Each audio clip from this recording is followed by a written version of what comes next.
विचेताम श्री प्रिया प्रियतमो सुख सारी विवाद लीला। कदम का वृक्ष है, उस पर बहुत ही सुंदर वेदी बनी हुई है। गोलाकार आसन बिछा हुआ है, चारों तरफ हरियाली छाई हुई है, हरे भरे वृक्ष हैं और श्री प्रिया प्रीतम जी बैठी हुई हैं और श्री प्रिया जी के दाहिनी तरफ ललिता जी बैठी हैं और बाईं तरफ विशाखा जी बैठी हुई हैं। गोलाकार पंक्ति में सभी सखियां बैठ गई हैं। चित्रा सखी, इंदुलेखा सखी, चंपकलता सखी, रंगदेवी जी, तुंग विद्या जी और सुदेवी जी। अष्ट सखियां श्री राधा कृष्ण के संग कदम वेदी पर विराजमान हैं। एक तरफ से थोड़ा सा रास्ता खुला रखा है ताकि मंजरियां उसमें से भीतर आकर कुछ परोस सकें, कुछ दे सकें और मंजरियां सेवा में खड़ी हुई हैं चारों तरफ। अनंग मंजरी, पालिका मंजरी, धन्या मंजरी, श्यामला मंजरी, मधुर प्रिया मंजरी, सभी मंजरियां खड़ी हुई हैं। सबके हाथों में एक एक स्वर्ण थाल है जिसमें सेवा की सामग्रियां सजी हुई हैं। उन्हीं में से निकाल कर सखियां बीच बीच में थाली में डाल देती हैं। कभी कोई मिष्ठान, कभी कोई नमकीन परोस देती हैं। श्री प्रिया जी श्याम सुंदर के अधरामृत से सिक्त फलों का प्रसाद पा रही हैं और एक प्याले से 4-5 घूंट रस उन्होंने पंचरस पी लिया और अब फल का टुकड़ा हाथ में लेकर मुस्कुरा रही हैं। कभी चंपकलता और कभी रंगदेवी की ओर ताक कर इशारे से कहती हैं, देख तू तो थाली लिए बैठी है, मैं कितना खा चुकी हूँ। श्री प्रिया जी की आंखें तो सखी मंडल की पंक्ति में हैं, पर मन वहां नहीं है। तन से तो वो वहीं उपस्थित है, पर मन श्याम सुंदर में उनका लगा हुआ है। श्याम सुंदर बीच में उठकर विश्राम करने के लिए चले गए और अपने संग प्यारी जू का मन भी ले गए और प्यारी जू भीतर ही भीतर उनको याद कर रही हैं और बीच बीच में एकदम से स्थिर हो जाती हैं। उनकी याद आती है जब उनको गहरी, तो वो एकदम से स्थिर होकर बैठ जाती है। ललिता उनकी इस स्थिति को पहचान लेती है और धीरे धीरे उनके मुख में कभी अंगूर के कुछ खंड डालने लगती हैं, कभी संतरे की फाड़ियां डालने लगती हैं और श्री प्रिया जी उन्हें खाती चली जा रही है। उन्हें कोई भी इस समय एहसास नहीं है। उनका मन तो श्याम सुंदर के संग चला गया। अब वो सखियां उनकी जैसी सेवा कर रही हैं वो करती चली जा रही है। जब ललिता सखी उनके पेट में बहुत सारे फल के खंड डाल देती हैं तो उन्हें थोड़ी सा संतोष हो जाता है कि राधे ने अब कुछ खा लिया है। अब कोई चिंताजनक बात नहीं है, ये थोड़ी देर आराम से बैठ सकती हैं।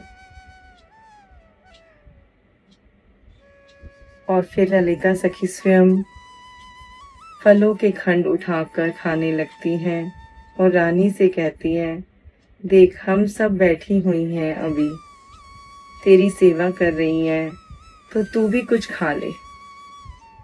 पर रानी का मन तो वहां है ही नहीं। जैसे एक क्षण के 1000वें हिस्से में यहाँ आता है मन, और फिर उनका मन दोबारा से श्याम सुंदर के पास चला जाता है और उनकी याद में, उनके सौंदर्य में, उनके यादों के सागर में गोता लगाने लगता है प्यारी जू का मन।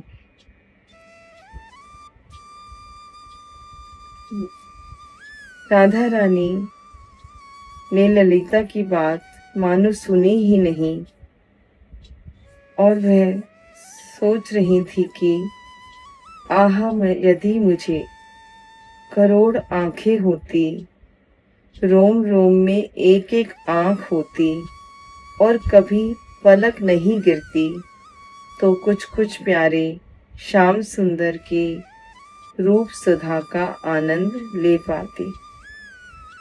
राधा रानी इस तरह से ख्याल करती है कि मेरे रोम रोम में आंखें लग जाएं और मैं रोम रोम से प्यारे जू का दर्शन करूं।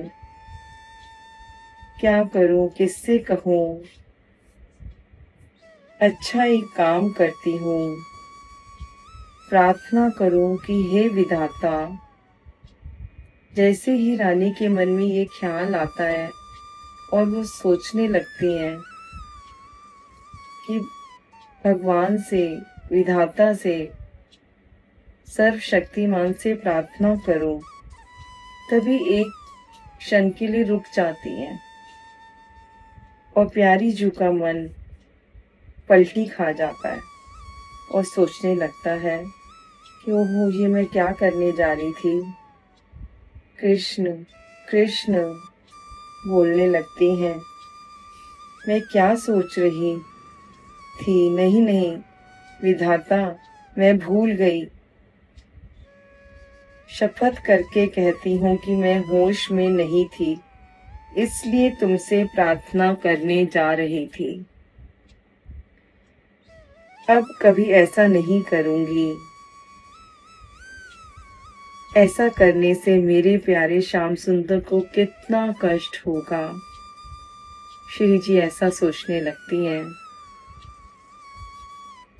और अपनी भूल का आभास कर लेती हैं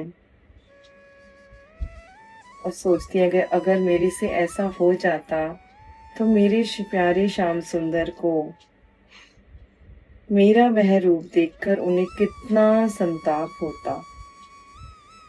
मेरे हृदय धन मुझे हृदय से लगाकर मेरे कपोलों का चुंबन करके आनंद में डूबने लग जाते हैं। अभी मेरे केशों को संवार कर, वेणी गूंथ कर, पैरों में पाजेब बांधकर वे कितने प्रफुल्लित हो रहे थे। पर मैं इतनी अधमा हूं कि अपने सुख के लिए उनके आनंद को नष्ट करने की बात सोचने लग गई। मन बड़ा निष्ठुर है जो केवल अपना सुख चाहता है और विधाता से भी अपना ही सुख मांगने लगता है। और प्रेम तो त्याग का विषय है। मनी मन अपने से ही बतिया रही है प्यारी जू। कभी अपने को सही कहती है, कभी गलत कहती है। मनी मन उधेड़ बुन में लगी हुई है।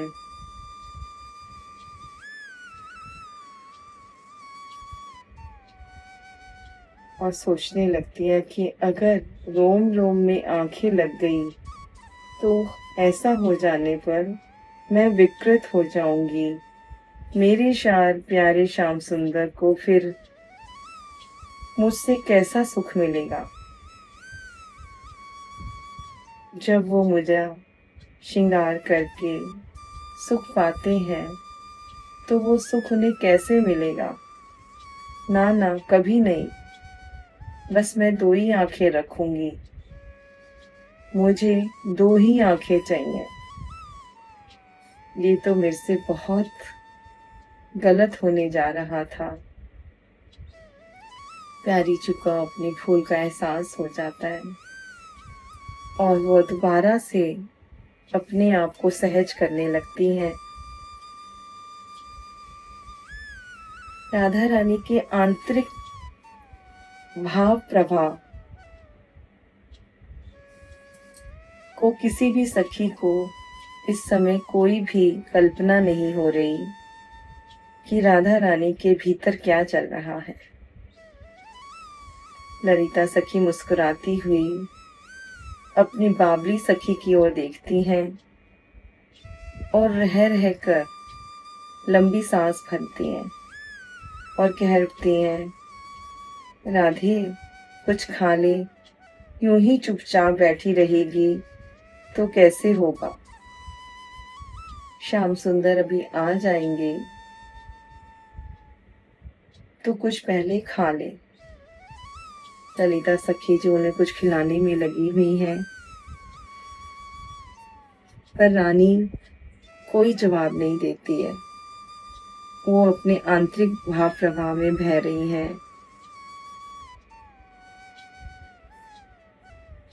और बीच बीच में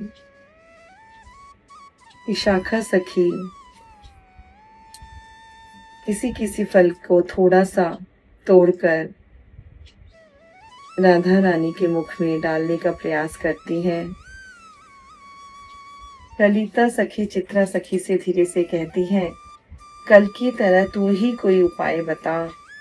ललिता की बात सुनकर चित्रा सखी मुस्कुराती हुई उठ जाती है और जल्दी से हाथ धोकर, मुंह धोकर, रुमाल से पोंछकर रानी की पीठ के पास आकर बैठ जाती है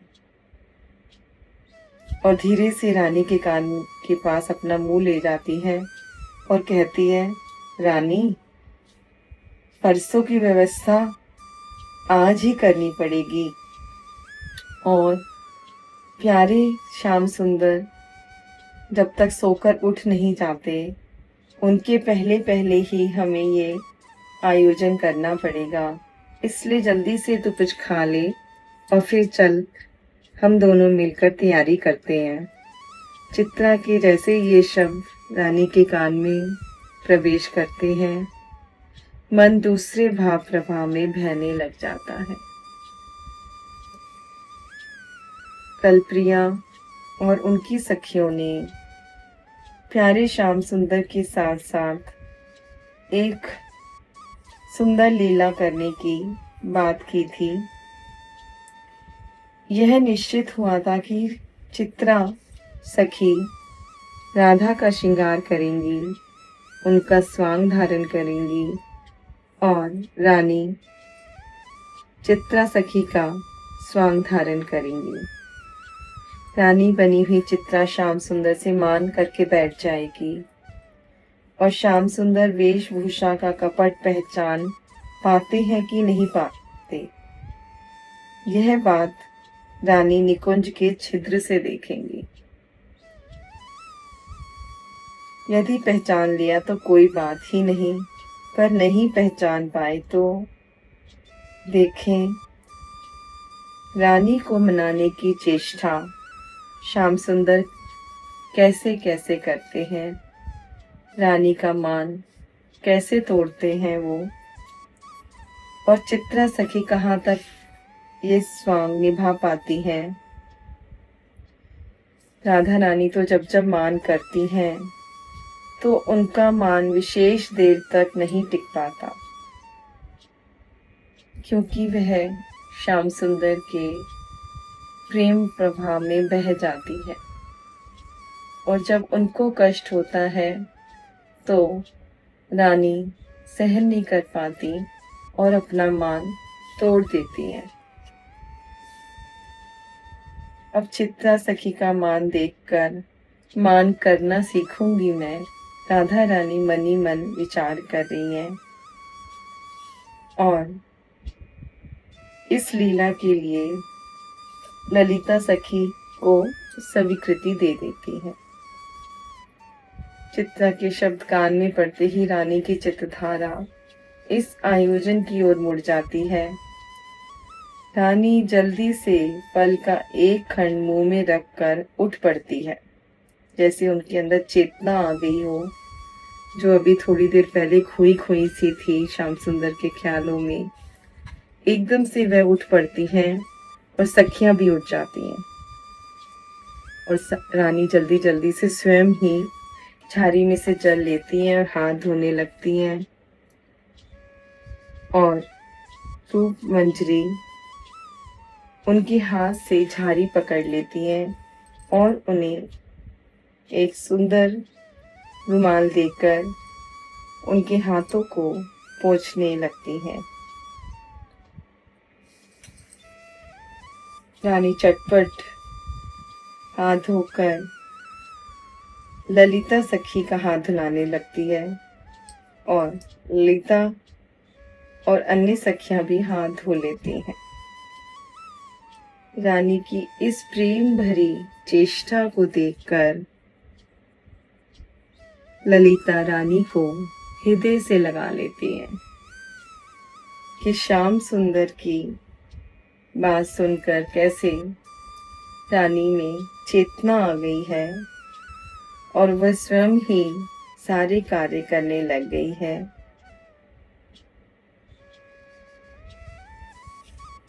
फिर जिस कमरे में, जिस कक्ष में श्याम सुंदर लेटे हुए हैं, वहां पर रानी चल पड़ती है। वहां पहुंचकर सखियां देखती हैं कि प्यारे श्याम सुंदर गाढ़ निंद्रा में पोड़े हुए हैं। बहुत सुंदर कक्ष है,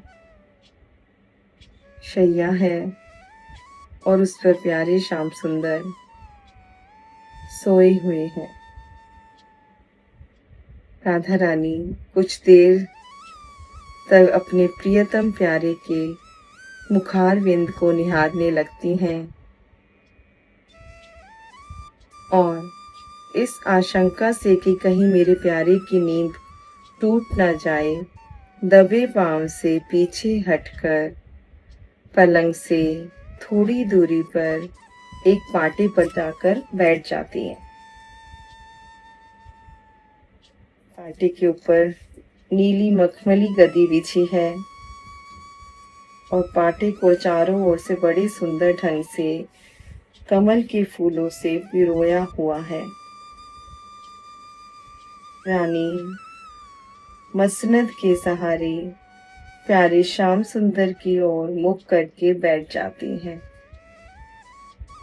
सखियां भी उसी पाटे पर बैठ जाती हैं। एक मंजरी श्याम सुंदर के पलंग के पास की पीकदानी उठाकर ले आती है और रानी अतिशय प्रेम से स्वयं पीकदानी ले लेती है। उस पाटे पर पनबट्टा रखा हुआ है, उसमें से पान के बीड़े निकालती हैं प्यारी जू और 8 बीड़ों को खोलकर उनमें प्रियतम श्याम सुंदर के अधरा अमृत से सने हुए पीक के 2-2 बूंद डाल देती हैं और फिर बीड़े को सजाकर अतिशय प्रेम से बारी बारी से सभी सखियों के मुख में अपने हाथ से बीड़ा देने लगती हैं। चित्रा सखी बीच में उठकर 2 पीड़े जिस पर श्याम सुंदर के अधरा अमृत की पीक लगी हुई है रानी के मुख में डाल देती है। रानी पनबट्टे से एक और पान निकालकर सखियों के मुंह में दे देती हैं और फिर उस पनबट्टे को चंपक लता के हाथ में देकर हाथ धोती हैं और कहती हैं, जाओ दूसरा पनबट्टा ले आओ, श्याम सुंदर के लिए बीड़ा तैयार करना है। और उनकी दृष्टि प्यारे श्याम सुंदर की तरफ चली जाती है। सुंदर मुखारविंद है, सौम्यता, प्रेम झलक रहा है उनके मुख से। और रानी उनका दर्शन कर रही हैं और सखियों की संग प्रेम भरी चर्चा करने लग जाती हैं। और श्याम सुंदर को नींद बिल्कुल नहीं आ रही है। वो प्रेम भरी चर्चा सुन रहे हैं और नींद का बहाना कर रहे हैं। सखियों में धीरे धीरे जो भी वार्ता हो रही है, श्याम सुंदर उनको कान लगाकर सुन रहे हैं, पर किसी को यह कल्पना भी नहीं है कि वह जगे हुए हैं और उनकी बातों को सुन रहे हैं। इंदुलेखा उन दोनों मंजरियों को इशारा करती हैं जो श्याम सुंदर के पलंग के पास खड़ी हुई हैं और पूछती हैं इशारा करने से कि श्याम सुंदर गाड़ी नींद में तो सो रहे हैं ना। और वो इशारे से कहती हैं, तुम सब राधे के संग निसंकोच बातें करो, ये गाड़ी निद्रा में सो रहे हैं। अब रानी कहती है, चित्रा तू सुन रही है ना? हाँ मैं सुन रही हूँ रानी। ललिता कहती है, जब वह पहुंच जाए तब तुम निकुंज को बंद कर देना, समझी? चित्रा बोली, ठीक है। ललिता कहती है, उस समय मैं राधा के साथ मदन कुंज में रहूंगी। तुम श्याम सुंदर को बंद करके मेरे पास चंपक लता को सूचना के लिए भेज देना।